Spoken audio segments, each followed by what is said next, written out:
Good morning. আমি তোমাদের বাংলা ব্যাকরণ পড়াচ্ছিলাম। আজকে বাংলা ব্যাকরণের একটা ক্লাস আমি নেব। বাক্যের উপর সপ্তম পর্ব, বাক্যের অর্থগত দিক। দেখো, বাক্যের অর্থগত দিকের আজকে অনুজ্ঞাবাচক বাক্যের আলোচনা আমি করব। দেখো, প্রথমেই আছে অনুজ্ঞাবাচক বাক্য কাকে বলে জানতে হবে। সংজ্ঞায় যাচ্ছি। দেখো, যে বাক্যে আদেশ, উপদেশ, অনুরোধ, নিষেধ বোঝায় তাকে অনুজ্ঞাবাচক বাক্য বলে। দেখো, আদেশ, উপদেশ, আমি যখন কাউকে আদেশ করব কাজটা করার জন্য, আমি যখন তাকে আদেশ করব তখন তাকে বলা হয়ে থাকে আমি সেটা তাকে আদেশ দিলাম। আবার যখন তাকে উপদেশ দেব, মানে একটা ভালো কোনো কাজের জন্য যখন উপদেশ, যাকে আমরা অ্যাডভাইস বলে থাকি, সেই উপদেশ। অনুরোধ, যখন আমরা কাউকে রিকোয়েস্ট করব যে দয়া করে দেবেন, তাহলে যদি করে দেন উপকৃত হব, যদি ভালো হবে তাহলে আপনি যদি এই ব্যাপারটা আমার একটু দেখেন, এই রকম যে অনুরোধগুলো। নিষেধ, এই কাজটা করো না, ঠিক আছে, ওই কাজটা করা উচিত নয় বা করো না, ঠিক আছে, এইগুলো অর্থে কিন্তু অনুজ্ঞাবাচক বাক্য। তাহলে দেখো, অনুজ্ঞাবাচক বাক্যকে অনুজ্ঞাসূচক বাক্যও কিন্তু বলা হয়। কাজটা করো, পড়ো, বইটা তুমি অবশ্যই পড়ো, কাজটা করো, বইটা পড়ো।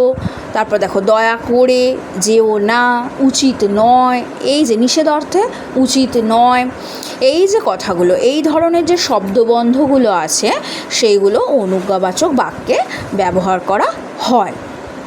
আশা করি এত পর্যন্ত বোঝা গেছে, কোনো অসুবিধে নেই। চলে যাচ্ছি দেখো একদম সরাসরি উদাহরণে। 1 নম্বর, দয়া করে আমার বাড়ি যেও। তুমি বলছো কাউকে দয়া করে আমার বাড়ি যেও, মানে কি? তুমি তার বাড়িতে যাওয়ার জন্য অনুরোধ করছো যে দয়া করে আমার বাড়ি যেও, তাহলে অনুরোধ বোঝালেই হবে অনুজ্ঞাবাচক।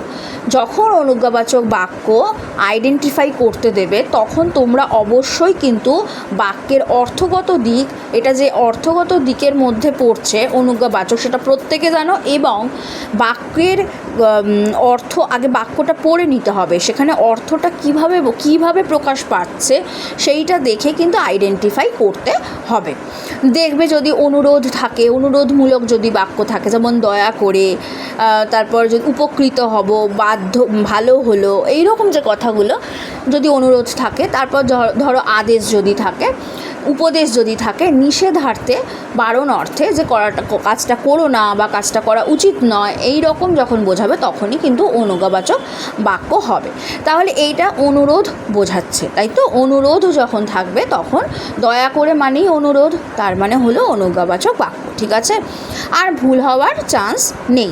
2 নম্বর, দেখো, বইটা তুমি পড়ো, বইটা আমি পড়তে বলছি, তুমি ভবিষ্যতে বইটা পড়ো, অবশ্যই এটা আমি তাকে একটা আদেশ দিচ্ছি বলা যেতে পারে। উপদেশ, বইটা ভালো, এরকম আমি বলতেই পারতাম যে বইটা ভালো, তুমি কিন্তু অবশ্যই পড়ো, তাহলে এইটা আমি উপদেশ দিচ্ছি, কিন্তু এইখানে বলছে যে বইটা তুমি পড়ো, অর্থাৎ এইখানে আদেশ বোঝাচ্ছে, ঠিক আছে। তাহলে সেই অর্থে কিন্তু যদি দেখো এটা অনুজ্ঞাবাচক বাক্য। 3 নম্বর উদাহরণ, এখনই বিষয়টা তুলে ধরো। এটা বলা হচ্ছে এখনই বিষয়টা তুলে ধরো, এটা তাকে অ্যাডভাইস করা হচ্ছে না, তাকে অনুরোধ করা হচ্ছে না, তাকে নিষেধ করা হচ্ছে না, তাকে কী করা হচ্ছে? তাকে আদেশ করা হচ্ছে। এখনই বিষয়টা তুমি তুলে ধরো, আদেশ করছে, তাহলে অবশ্যই এটা অনুজ্ঞাবাচক বাক্য। দেখো পরেরটা, কাপটা টেবিলে রাখো, কাপটা টেবিলে রাখো, এটাও কিন্তু তোমাকে আদেশ করছে, তাই তো?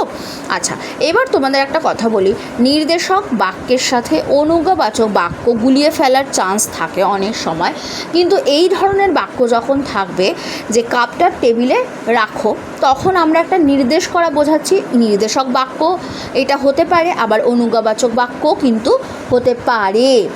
অনেক চাকরির পরীক্ষায় অপশানে যদি নির্দেশক এবং অনুজ্ঞাবাচক থাকে, আর কাপটা টেবিলে রাখো যদি বাক্যটা থাকে, এবং অপশানে যদি ওটা দিয়ে দেয় নির্দেশক বাক্য, 2-এ দিল প্রশ্নবোধক বাক্য, 3-এ দিল অনুজ্ঞাবাচক বাক্য, 4-এ দিল ধরো ইচ্ছাবাচক বাক্য, ঠিক আছে। এবার কেউ করবে অনুজ্ঞাবাচক, কেউ করবে নির্দেশক। দুটোই কিন্তু এখানে গ্র্যান্টেড, দুটোই কিন্তু এখানে নেবে, উত্তর কিন্তু দুটোই এখানে গ্রহণযোগ্য, ঠিক আছে। আচ্ছা, কাপটা টেবিলে রাখো, এটা অনুজ্ঞাবাচক বাক্যের মধ্যেই কিন্তু পড়ে, প্রত্যেকে মনে রাখবে। 5 নম্বর, পড়াশোনায় মনোযোগ দাও, এটা কিন্তু অবশ্যই কিন্তু কোনো নির্দেশ করা বোঝাচ্ছে না, অবশ্যই এটা কিন্তু একটা কী করা বোঝাচ্ছে, আদেশ করা বোঝাচ্ছে যে পড়াশোনায় তুমি মনোযোগ দাও, তাহলে এটা হবে অনুজ্ঞাবাচক বাক্য। শুধুমাত্র এখানে কাপটা টেবিলে রাখো এই বাক্যটাই কিন্তু নির্দেশক আর অনুজ্ঞাবাচক বাক্য উভয়ই হতে পারে।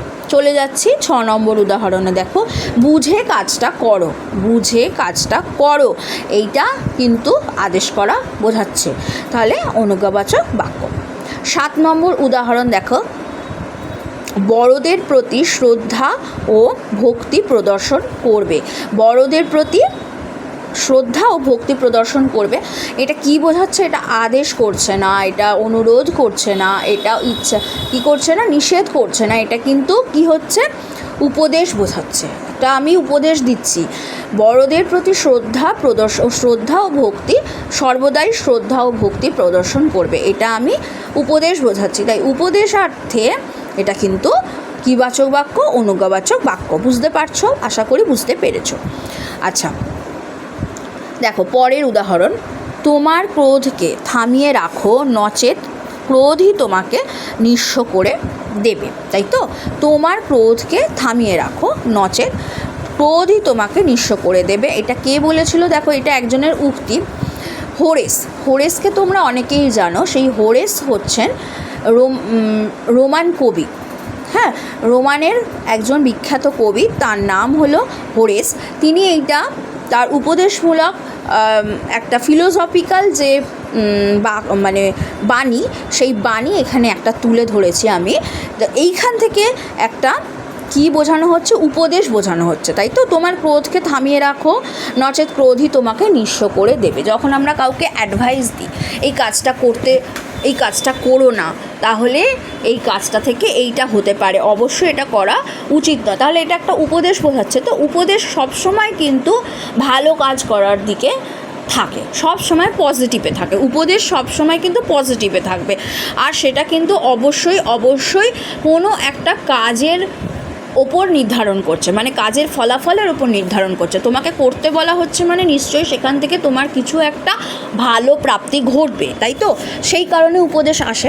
তো দেখো, তোমার ক্রোধকে থামিয়ে রাখো, নচেত ক্রোধই তোমাকে নিঃস্ব করে দেবে, এখানে উপদেশমূলক বলে এটা হয়ে যাচ্ছে অনুজ্ঞাবাচক বাক্য। তারপরেরটা দেখো, রবীন্দ্রনাথ ঠাকুরের বিখ্যাত একটা উপদেশমূলক বাণী, সেটা হলো, আগুনকে যে ভয় পায় সে আগুনকে ব্যবহার করতে পারে না, আগুনকে যে ভয় পায় সে আগুনকে ব্যবহার করতে পারে না, এটা তো একটা উপদেশ বোঝাচ্ছে, তাই তো, এটা উপদেশ, সেই কারণে সরাসরি উনি উপদেশ কাউকে দিচ্ছেন না, তাই তো। আগেরটা ছিল সরাসরি উপদেশ কি শুধু সরাসরি দেওয়া যায়, তা নয়, উপদেশ কিন্তু সাহিত্যে আমরা কিন্তু উপদেশ কবি লেখকরা দিয়ে থাকেন, সেইগুলো কিন্তু ইনডাইরেক্ট সবার উদ্দেশ্যেই দেওয়া থাকে, কাউকে স্পেসিফিক্যালি তোমার বা তুমি করে থাকে, কিন্তু অনেক সময় কি থাকে, এইভাবেও থাকে, তো সবার উদ্দেশ্যে নিরপেক্ষভাবে। আগুনকে যে ভয় পায় এটা একটা উপদেশ, এমনি উপদেশ, সাধারণ সর্বজনের কাছে এটা কিন্তু গ্রাহ্য, যে আগুনকে যে ভয় পায় সে আগুনকে ব্যবহার করতে পারে না, তো উপদেশ দেওয়া হলো এটা, যে আগুনকে ভয় পেলে চলবে না, আগুনকে তাহলে ব্যবহার করা যাবে না, তাই তো, তাহলে সেটা হলো অনুজ্ঞাবাচক বাক্য, এই যে সম্পূর্ণ বাক্যটা অনুজ্ঞাবাচক বাক্য। চলে যাচ্ছি দেখো 10 নম্বর উদাহরণে, সৎ পথে থেকো, সৎ পথে থাকতে বলা হচ্ছে, এটা কিন্তু তাকে একটা কী করা হচ্ছে, উপদেশই দেওয়া হচ্ছে, তোমার ব্যাপার, সেটা তোমার উপর এবার নির্ভর করছে, তোমার উপর নির্ভর করছে তুমি সৎ পথে থাকবে কিনা, কিন্তু উপদেশটা দেওয়া হচ্ছে যে সৎ পথে থেকো বা সৎ পথে থাকো, তাই তো। চলে যাচ্ছি মানে অনুজ্ঞাবাচক বাক্যের শ্রেণী বিভাগে।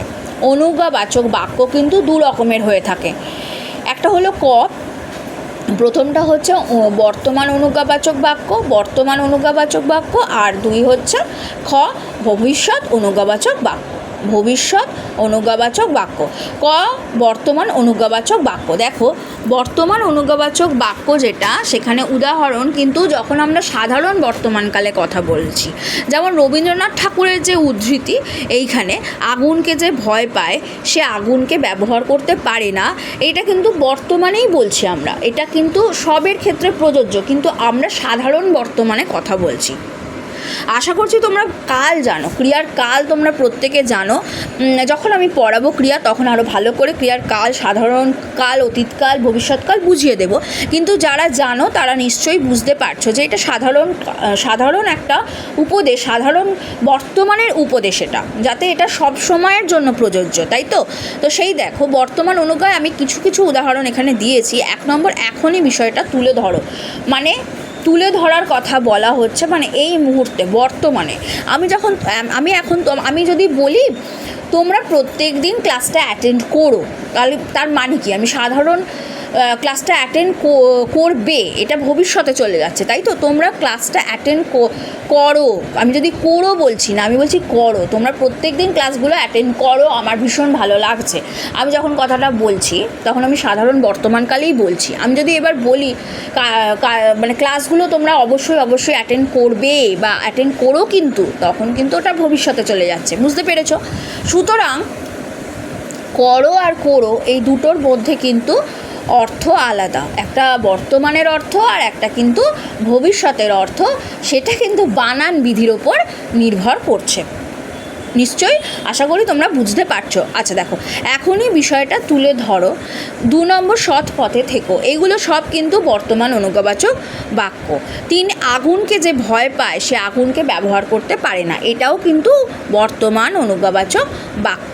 তারপরে দেখো 4 নম্বর, বুঝে কাজটা করো, করতে বলা হচ্ছে। আচ্ছা 5 নম্বর, পড়াশোনায় মনোযোগ দাও। এটা কি পড়াশোনায় মনোযোগ দাও? এটা উপদেশ দিচ্ছে। আদেশ করা বোঝালে যখন সবাইয়ের জন্য হচ্ছে তখন সেটা একটা উপদেশ দেওয়াই হচ্ছে। পড়াশোনায় মনোযোগ দাও, উপদেশ দেওয়াই হচ্ছে, আদেশ করা বোঝাচ্ছে না। পড়াশোনায় মনোযোগ দাও, আদেশ কেন এটা আদেশ অর্থে আসবে বলো তো? এটা কখনোই কি আদেশ অর্থে আসতে পারে? পড়াশোনায় মনোযোগ দাও, আদেশ করছি আমি তোমাকে, এই কাজটা তুমি করো, তোমাকে আদেশ করলাম। যখন রাজারা বা জমিদার, রাজারাই ধরো আদেশ করতেন যে ওই লোকটাকে সে খাজনা দেয়নি, তাকে ধরে নিয়ে এসো, সেটা আদেশ দিলেন রাজা।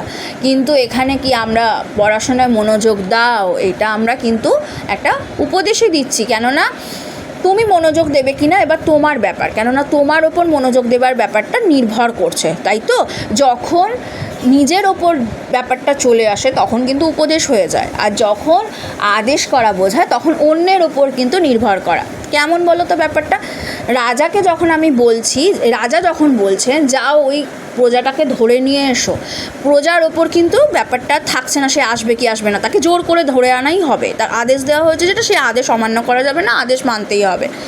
এবার যদি আমি বলি পড়াশোনায় মনোযোগ দাও, তাহলে তোমার নিশ্চয়ই ভালোর জন্যই বলা হচ্ছে, তাহলে উপদেশ অর্থে এটা অনুজ্ঞাবাচক বাক্য। আশা করি বোঝা গেছে। চলে যাচ্ছি খ নম্বরে। দেখো ভবিষ্যৎ অনুজ্ঞাবাচক বাক্য। ভবিষ্যৎ অনুজ্ঞাবাচক বাক্য কি? ভবিষ্যৎ অনুজ্ঞাবাচক বাক্যে কিন্তু ব বে এই অক্ষরগুলো যুক্ত থাকে। ব বে মানে পড়বে, করবে, খাবে, যাবে, মানে কি? যখন আমি বললাম যে পড়ো, মানে বইটা তুমি অবশ্যই পড়ো বা কাজটা তুমি অবশ্যই করো, তো করো মানে কি? করবে অর্থে। পড়ো মানে কি? পড়ো মানে হচ্ছে পড়বে অর্থে, তোমাকে পড়তে বলা হচ্ছে, মানে তুমি পরে পড়ে নিও, এইরকম, ঠিক আছে? তো ব বে এগুলো অক্ষরগুলো যুক্ত থাকে শব্দের শেষে। যেমন কেমন দেখো, উদাহরণ হচ্ছে যে বইটা তুমি পড়ো, বইটা তুমি পড়ো, আমি আগেই বলেছি বইটা তুমি পড়ো বা বইটা তুমি পড়বে। আমি যদি এখানে তোমাদের আর একটা উদাহরণে দিয়ে দিচ্ছি, দেখো এখানে একটা স্ল্যাশ দিয়ে তোমরা লিখে নিতেই পারো যে বইটা তোমরা পড়বে, ঠিক আছে? বইটা তুমি পড়বে, এখানে দিলাম পড়বে, ঠিক আছে? তাহলেও কিন্তু ভবিষ্যতেই আসছে। আচ্ছা এবার দেখো 2 নম্বরটা, দয়া করে আমার বাড়ি যেও। তোমাকে যেতে বলা হচ্ছে, যেও কিন্তু মানে যাবে, পরে যাবে, দয়া করে আমার বাড়ি যাবে, এখনই যেতে বলা হচ্ছে না, তুমি তোমার সময় মতো যেও। চলে যাচ্ছি পরেরটা। দেখো, বড়দের প্রতি শ্রদ্ধা ও ভক্তি প্রদর্শন করবে। বড়দের প্রতি শ্রদ্ধা ও ভক্তি প্রদর্শন করবে মানে কি, তোমাকে করতে বলাই হচ্ছে, করবে তুমি কাজটা।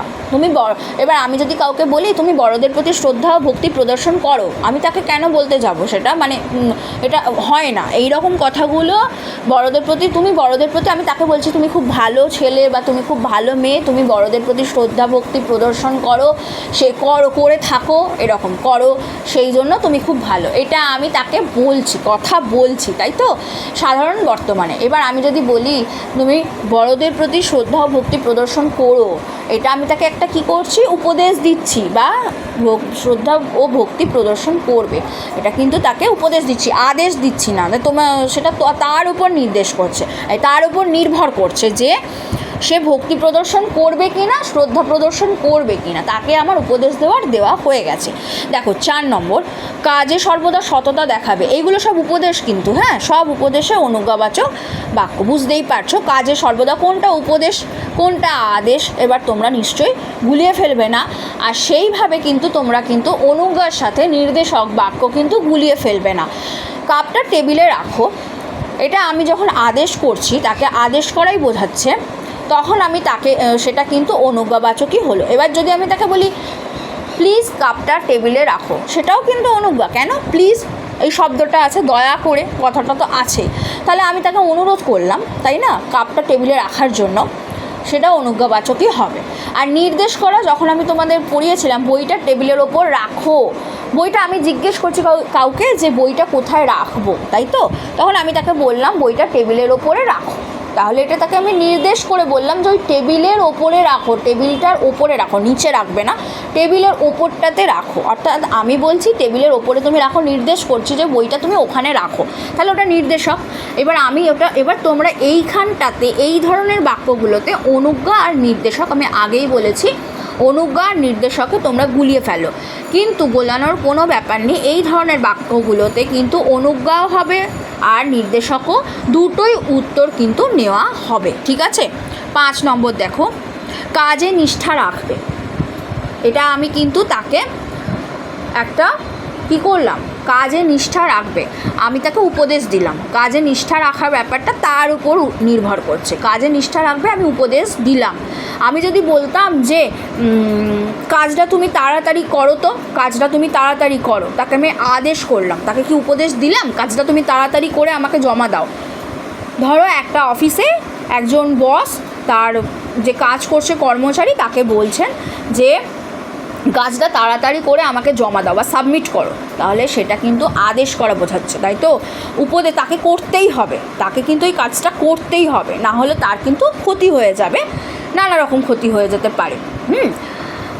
এবার দেখো, ক্ষতি বলতে এখানে ওই অর্থনৈতিক ক্ষতির কথাই আমি বলছি, তার ক্ষতি হয়ে যেতে পারে, কাজটা তাকে করতে হবে, বা অন্য কোনো ক্ষতি হতেই পারে, কাজের ক্ষতি, তো তখন তাকে আদেশ বোঝাচ্ছে, তাকে কাজটা করতে হবে। এবার আমি যদি তাকে বলি যে কাজটা তুমি অবশ্যই কিন্তু করো, কাজ এই এই এই এই একজনকে তুমি ধরো বলছো এই স্কিমটা কিন্তু তুমি অবশ্যই নিও, তার বস একজন কর্মচারীকে বলছে যে এই স্কিমটা কিন্তু তুমি অবশ্যই নিও। এবার স্কিমটা সে নেবে কি নেবে না তার উপর, তাকে তো উপদেশ দেওয়া হচ্ছে, তাই না, এটা উপদেশ। তাহলে আদেশ কীরকম আর উপদেশ কীরকম নিশ্চয়ই তোমরা পার্থক্য বুঝতে পারছো। এই দুটো যখন দেবে, অনুজ্ঞাবাচক বাক্যে আইডেন্টিফাই করতে কোনো অসুবিধা হওয়ার কথা নয়। আর নিষেধ অর্থে যেগুলো হয়ে থাকে সেগুলো তো আমি বলে দিচ্ছি, মুখে দেখো, এখানে আমি খুব একটা নিষেধের আমি দিইনি। যদি বলা হয় কাজটা করা তোমার কিন্তু উচিত হলো না, বা কাজটা করা কিন্তু উচিত নয়, আমি তাকে নিষেধ করছি, তো তাকে আমি বলছি কাজটা তুমি করো না, এই কাজটা তুমি করো না, একদম করো না, এটা কিন্তু ঠিক নয়। এই জিনিসগুলো, এই ব্যাপারগুলো, এইগুলো কিন্তু তোমাকে বুঝতে হবে, এগুলো অনুজ্ঞাবাচক বাক্য। এই হলো অনুজ্ঞাবাচক বাক্যের উদাহরণ সহ, হ্যাঁ, উদাহরণ সহযোগে আলোচনা, ঠিক আছে। আজকের আলোচনা এই পর্যন্তই থাকলো। পরের ক্লাসে থাকবে 8ম পর্বের আলোচনা, বাক্যের 8ম পর্বের আলোচনা, সেখানে থাকবে অন্য আরেকটা বাক্য সম্পর্কে আলোচনা। এইভাবে আমি কিন্তু বাক্যের ক্লাসগুলো পরপর করতে করতে এগিয়ে যাব। তোমরা ক্লাসগুলো অ্যাটেন্ড করো। Thank you students, thank you so much.